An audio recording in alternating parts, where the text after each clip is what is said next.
Televisión Legislativa presenta un diálogo democrático y participativo con temas de coyuntura e interés nacional. Diálogo, un espacio para todas las voces. A continuación. Hola, ¿qué tal, amigas y amigos? Tengan ustedes muy buenas tardes. Bienvenidas, bienvenidos a Diálogo. Importante espacio de información, de opinión, de reflexión de los medios de comunicación de la Asamblea Nacional. Como siempre, en nuestro saludo también incluye esta cordial bienvenida para todos quienes siguen de cerca este espacio de los medios de comunicación del Poder Legislativo. La radio con una cobertura nacional, diciendo presente en las 24 provincias del país, en las 4 regiones de la patria y a través del internet en todo el mundo en www.asambleanacional.gov.es, y la televisión legislativa con su señal abierta en las ciudades de Quito, Guayaquil y Cuenca. En Quito, canal 42, en Guayaquil, canal 22 y en Cuenca, canal 27. El programa del día de hoy lo hemos destinado a la materia laboral. ¿El por qué? Porque se vienen importantes jornadas de trabajo, especialmente para la comisión en particular y luego para el Pleno de la Asamblea en general, respecto del proyecto de enmiendas a la Constitución.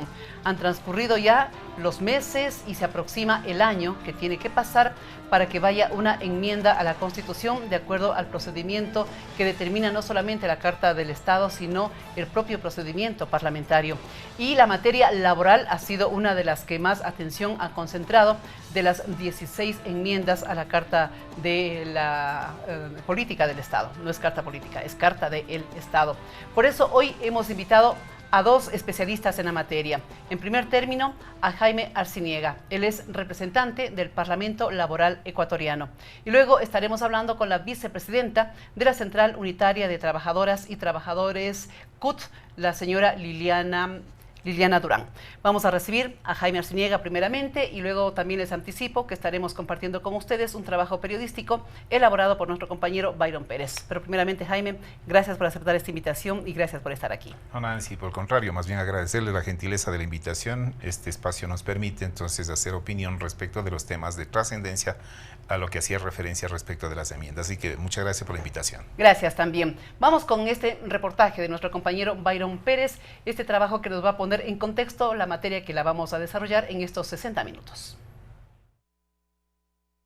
Transcurrido el plazo constitucional de 12 meses para la presentación del informe para segundo debate, la Comisión Ocasional de Enmienda Constitucional ha cubierto el 100% del territorio nacional, además de visitar territorios del exterior, en donde se encuentran nuestros compatriotas. Según Juan Carlos Casinelli, presidente de la Comisión Ocasional, este proceso de diálogo ciudadano ha permitido la participación de la ciudadanía, cuyo aporte ha llevado al debate sobre la base del conocimiento y propuestas de interés nacional. Por primera vez el Ecuador asiste durante 12 meses que dura el trabajo de la comisión a un conversatorio directo, ciudadanos con sus representantes y representados, opinando sobre un tema trascendental como es la reforma constitucional. Fausto Cayambe, integrante de la comisión, destaca los resultados de la socialización y la respuesta ciudadana ante la propuesta de enmiendas constitucionales. Ha habido unas enmiendas que han sido acogidas con aplausos, como las enmiendas de educación y salud. La ciudadanía quiere más educación, más salud, quiere más seguridad ciudadana. Esa ha sido una de las 3 enmiendas con mayor acogida, con mayor respaldo ciudadano. El legislador explica que los planteamientos garantizan los derechos del sector laboral. Existe inequidad, existe desigualdad material, formal, en las relaciones laborales del sector público. A partir de la reunión que hoy hemos mantenido, no hay discusión ya en las centrales sindicales sobre la enmienda 229, donde suprimimos el tercer inciso, es decir, suprimimos lo que tiene que referencia a que los trabajadores, los obreros y obreras del sector público estarán regidos por el Código de Trabajo. En el transcurso de estas reuniones, de estas 7 sesiones, han planteado la necesidad de mantener una sola categoría en el servicio público, pero también garantizando derechos de organización, derechos a la huelga, que creo que han sido conquistas históricas de los trabajadores del sector público. La Comisión Ocasional de Enmiendas a la Constitución aspira a entregar el informe para segundo y definitivo debate para fin de año. Byron Pérez, Diálogo. como lo hemos apreciado, Jaime, los obreros, los trabajadores, los servidores del sector público van a estar amparados por una sola normativa, por la ley de servicio público, no por el Código del Trabajo. ¿Hay acuerdo, hay consenso sobre esto? A ver, yo creo que hay necesidad de puntualizar y precisar algunos temas de los cuales ha referido el asambleísta Cayambe. Primero, nosotros hemos señalado que no puede haber una distinción a estas alturas de llamarles todavía obreros a los trabajadores y a los trabajadores del sector público servidores. Porque ya el tema obreros desapareció del léxico de la Organización Internacional del Trabajo hace mucho tiempo.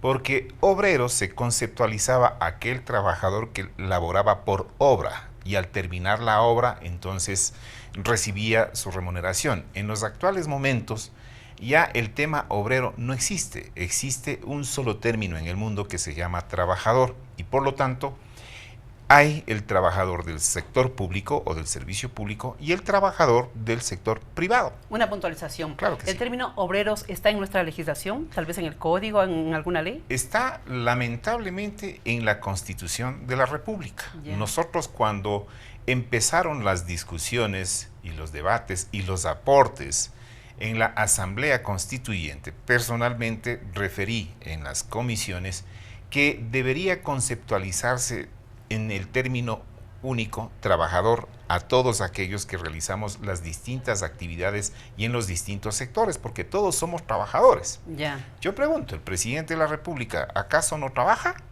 Que esté en el sector público no quiere decir que no sea trabajador.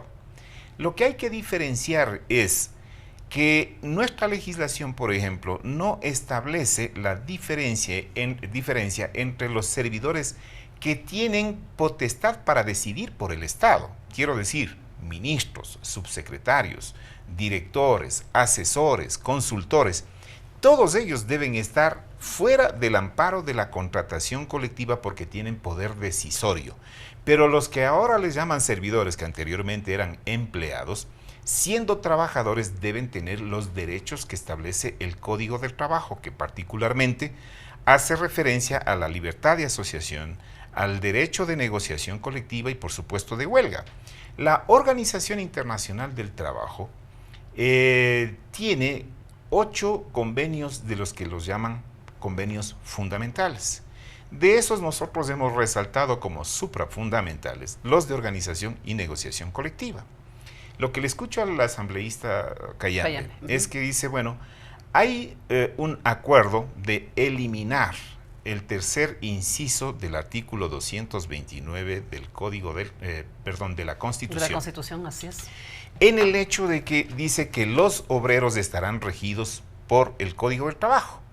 El primer acuerdo a que llegamos de los diálogos sostenidos en la comisión es conceptualizar en término trabajador genéricamente para aquellos que están en el servicio público o como servidores públicos y por supuesto a los trabajadores del sector público que están hablando como obreros. Pero es decir, se mantendría el tercer inciso del artículo 229 como trabajadores, cambiando lo de obreros y obreras. Nosotros decíamos que debemos suprimir eso. ¿Por todo, qué? Todo el párrafo. Por supuesto, y pero estamos así está de acuerdo. En el proyecto que plantea En ese artículo estamos nosotros de acuerdo, pero una vez que llegamos a este acuerdo con la subcomisión de conceptualizar en un solo término a trabajadores a los dos sectores, y eso implica los derechos de organización y de negociación. Bien, entonces, para dejar superado este punto, desaparecería con la aceptación de ustedes este tercer inciso del artículo 229 de la Constitución, en donde dice las obreras y obreros del sector público estarán sujetos al Código del Trabajo. Eso desaparece. Desaparece, sí, efectivamente. Ya. ¿Pero por qué desaparece? Y nosotros habíamos referido a no solamente porque es obrero y obrera. No solo por eso. Exactamente. Es que aquí tengo, por ejemplo, una de tantas observaciones, la última del 2015 de la Organización Internacional del Trabajo, que es la Comisión de Expertos de Aplicación de Normas y Recomendaciones de la OIT. ¿Qué dice en el artículo 6 respecto de este informe?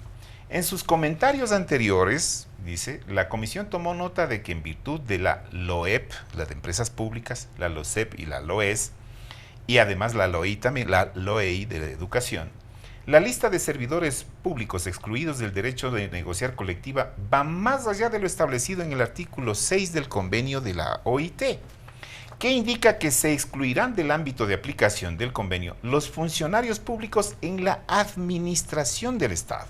La comisión toma nota de que el gobierno indica que no existe en Ecuador la categoría de funcionarios públicos que no trabajan en la administración del Estado. Las personas denunciadas en el artículo 26 de la LOEP, dice servidores públicos de libre designación y remoción, en general quienes ocupen cargos ejecutivos, de dirección, representación, gerencia, asesoría de confianza, apoderados en generales, consultores y servidores, ellos no deben estar entonces amparados por el contrato colectivo y por supuesto ellos deberían estar en la ley de servicio público. Entonces, ¿qué es lo que decía la OIT?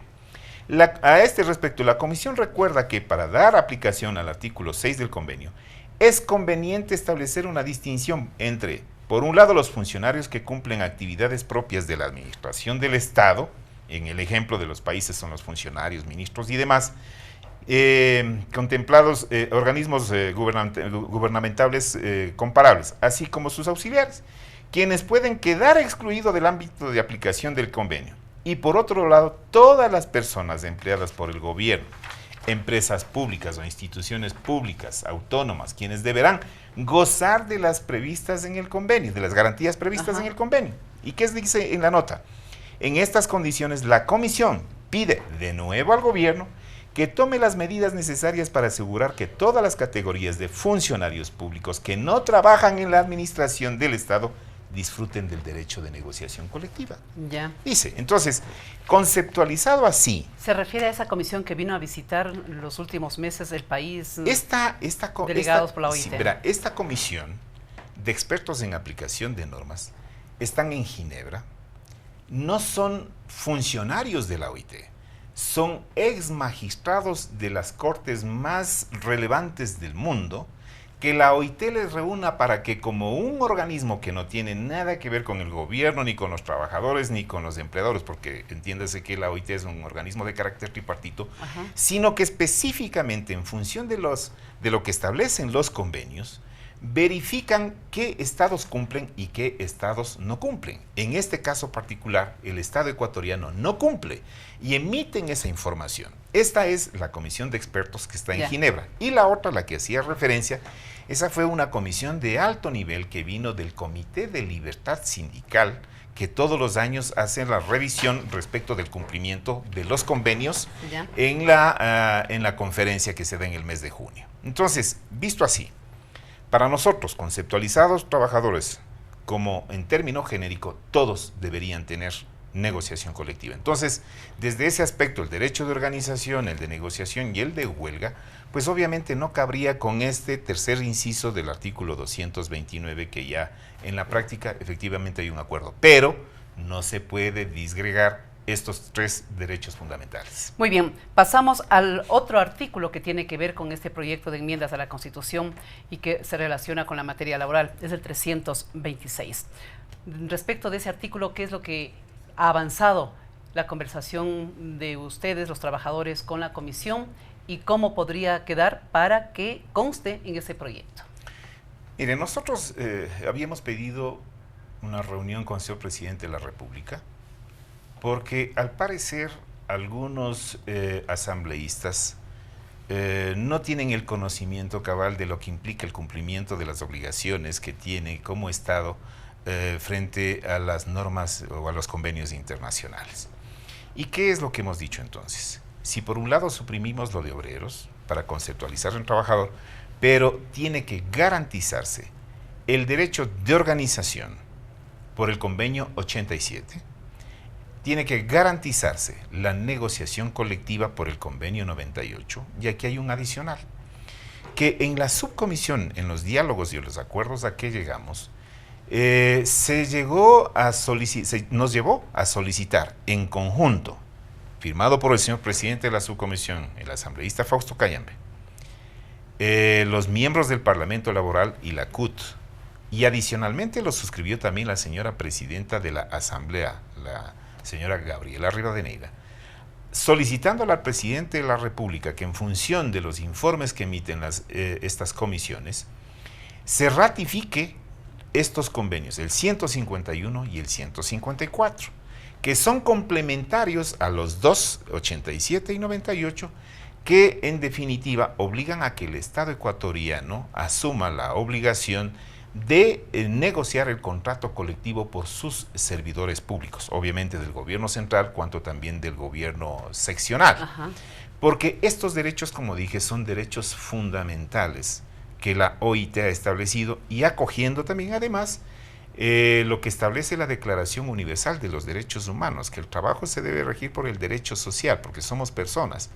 Entonces, en ese aspecto, nosotros consideramos que hay avances, pero el tema de la negociación colectiva, siendo un derecho, eso no es negociable, no es posible negociar, es un derecho reconocido universalmente. Y que necesita ser refrendado con un pronunciamiento de la Asamblea Nacional, dándole un tiempo más de vigencia o a lo mejor poniéndole en un tiempo infinito, ilimitado. Mire, yo creo que jugar con los tiempos apretados es la parte más complicada porque nos termina haciendo cometer errores. Un tema tan trascendente como el Código del Trabajo, que se rige por el derecho social, hay que tener la tranquilidad y el tiempo suficiente para hacerlo. No se trata de establecer una reforma al Código Tributario, se trata de temas sociales, de temas de personas. Entonces, ¿qué le planteábamos nosotros en principio en la comisión y al propio señor presidente de la República?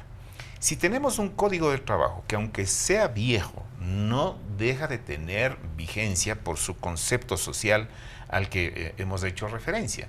Entonces dijimos, el tema debería, no para pasar a esos trabajadores a la LOCEP, tal como está ahora la LOCEP, sino más bien, en el Código del Trabajo debería establecerse 2 libros, decíamos. Porque la intención es que todos los trabajadores del sector público estén en un solo régimen. Entonces dijimos, perfecto, para eso está el Código del Trabajo.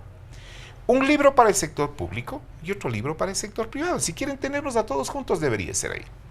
Pero claro, la propuesta de la enmienda es para trasladarlos a la ley de servicio público. Entonces, ¿qué dijimos?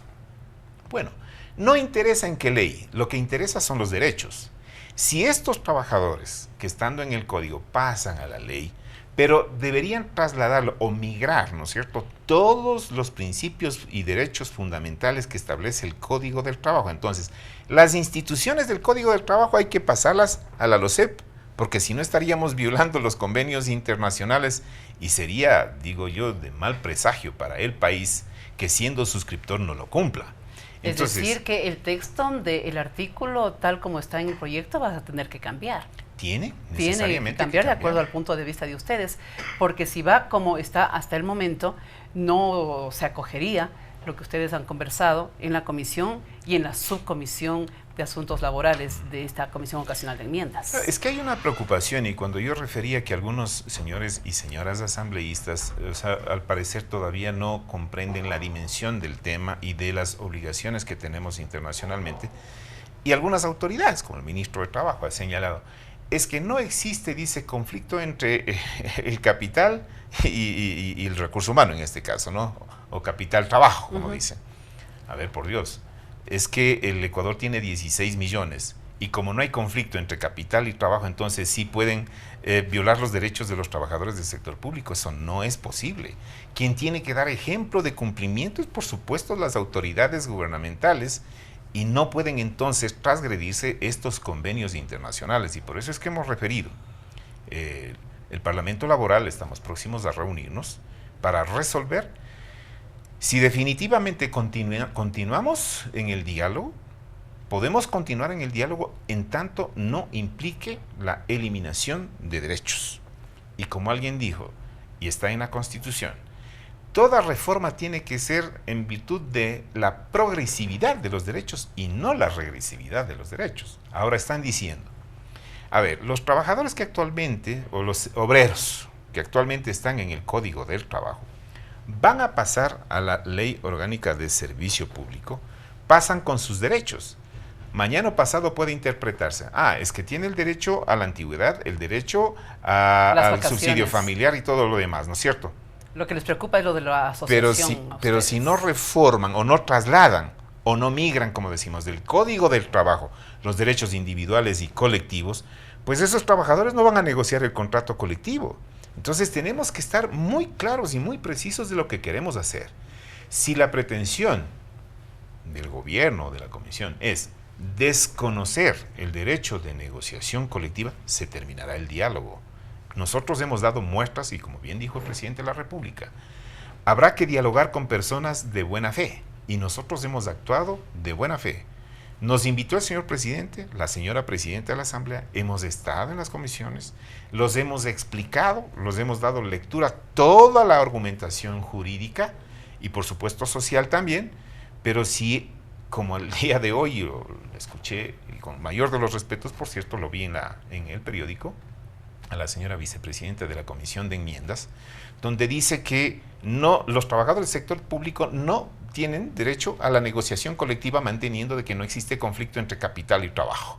Y que por otro lado tampoco tienen derecho a la huelga. Por Dios, entonces, ¿de qué estamos hablando? Primero pongámonos de acuerdo. Vamos a hacer aquí una pausa, muy importante lo que hasta el momento se ha dicho y se ha reflexionado, y hasta qué punto esto que acaba de compartirnos Jaime Arciniega puede tomarse como un chantaje o como una condición. Vamos también a analizar el contenido de esas palabras luego de estos mensajes que les vamos a compartir a ustedes a través de los medios de comunicación de la Asamblea Nacional. Entonces, ya volvemos.